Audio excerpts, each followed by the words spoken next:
Clarke told Parliament he was thinking long-term. Well, he needs to explain his strategy because it appears that JPS shareholders and the LNG providers seem to be the only beneficiaries. We have to be strategic and think long-term. Having had such a dependence on oil for our energy needs, we recognize that this is a risk to our economic security. Look at what's happening today. No fault of our own. It is your fault, you bloody hypocrite.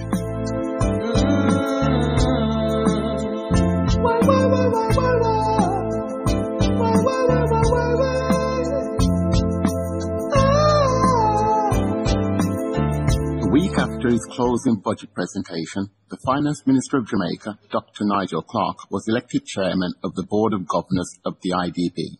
He was elected for demonstrating, quote, his ability to bolster public finances in his country. Well, if you look at the evidence, you will see that this is a monumental lie. Take a listen to what he said about energy. And there's no developed country, if you look carefully, as exposed to the price of oil as we are. None. Because they know that this is not a way to structure the economy. We must rid ourselves of this unhealthy dependence on oil. Absolutely. Jamaica, we should be producing energy from the sunshine. He is right. Jamaica has structured itself out of manufacturing because we have the fourth highest electricity rates in the world. I also agree that we should harness sunshine. Grey England has solar-powered factories and we don't. However, after those words of wisdom, he didn't allocate $1 towards green energy. Lack of fiscal space is his ongoing excuse, but this should have him fired and booted out of the country because, according to a former Minister of Energy, solar pays for itself in 3 years. Because the sun is free. Yes. So yes, you have to buy the equipment, you have to buy the panels, to buy the inverter, but in 3 years, you pay back for that. You hear that? Your total bills over 3 years is the cost to free yourself from hated JPS forever. Paul should know because he came off the grid in 2012, but instead of advising the same for the rest of Jamaica, he was actually involved in the agreement to introduce liquefied natural gas. Quite unbelievable. We're taken for fools by the JLP and the PNP. In regards to Clarke, he boasts about being prudent whilst ignoring solar that has a return on investment of 3 years. That is financial negligence on a grand scale. He gave solid reasons for ending our dependency and harnessing sunshine, but does not invest to deliver cheap electricity that would kickstart manufacturing and completely transform the economy and the country. He also thinks it is prudent to leave state-owned infrastructure on the grid at a cost of around $150 million per annum, plus the immeasurable cost to society. Just think about the impact on education. Bills of $8,000 per month appear to be commonplace in larger high schools, and in 2017, Ardennes reported bills around $32,000. Poverty prevents children from attending school every day, but if the Ministry of Education was not paying JPS, it would be able to afford a fleet of electric vehicles and implement meal programs to remedy this inhumanity. However, Clarke has found fiscal space to allocate $50 million on a new Parliament building, which he claims will improve economic efficiency. So let's use money to determine if paying JPS is prudent or treasonous. Annual bills are around $150 million, so $450 million is needed for the investment, but adding contingencies will say it is $500 million. If the only loan available to Clarke was at a whopping 50% interest, the cost would be $750 million. If it were to be repaid over 10 years, that would be 10 annual repayments of $75 million. Now, this loan arrangement would immediately create thousands of jobs and boost local economies. And when the work is completed, it will save $75 million per annum, and from year 11, $150 million per annum.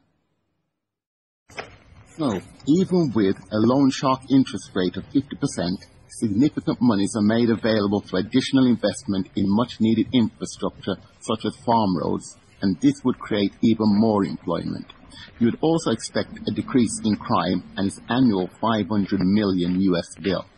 Does Clarke's money management look like something to be celebrated? And here is the consequence. In looking at the abridged program, because we keep putting the $70 million in the budget, Minister, which is woefully inadequate in dealing with bridge infrastructure.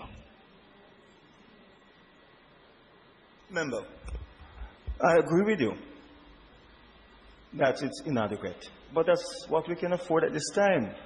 I constantly say, that the NWA needs an annual budget of $20 billion. No government can find that type of money at this time. I totally disagree. The money can be found. $21.6 billion was given to JPS last year. The thing is, probably over $100 billion would be available this year if renewable energy had been the cornerstone of every budget since the signing of the IMF agreement in 2013, because governments should have been collecting revenue from solar and wind-powered industries for years. But yet again, nothing was allocated to renewable energy, a move that would stabilize the dollar. However, in the debate, Clarke told Parliament he was thinking long-term. Well, he needs to explain his strategy, because it appears that JPS shareholders and the LNG provider seem to be the only beneficiaries. We have to be strategic and think long-term. Having had such a dependence on oil for our energy needs, we recognize that this is a risk to our economic security. Look at what's happening today. No fault of our own. It is your fault, you bloody hypocrite. We wouldn't be impacted if those elected to serve the Jamaican people hadn't conspired with the World Bank and signed a deal for LNG from the US. The thing is, we're more dependent on LNG than oil, but because the IDB sells LNG, Clarke concentrated his attack on oil. And now he's being rewarded for his treachery and his passionate implementation of IMF austerity and suffering. If Jamaica was a private company, Clarke would have been fired and a criminal investigation opened to determine why for years he had been paying for electricity when solar pays for itself in 3 years. He wouldn't escape jail time.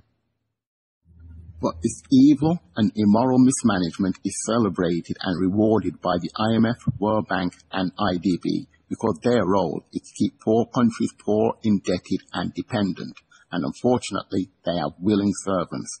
Clarke deserves to be one of their chairmen, but it is an insult to Jamaica to tell the world he bolstered public finances. That is a fucking lie.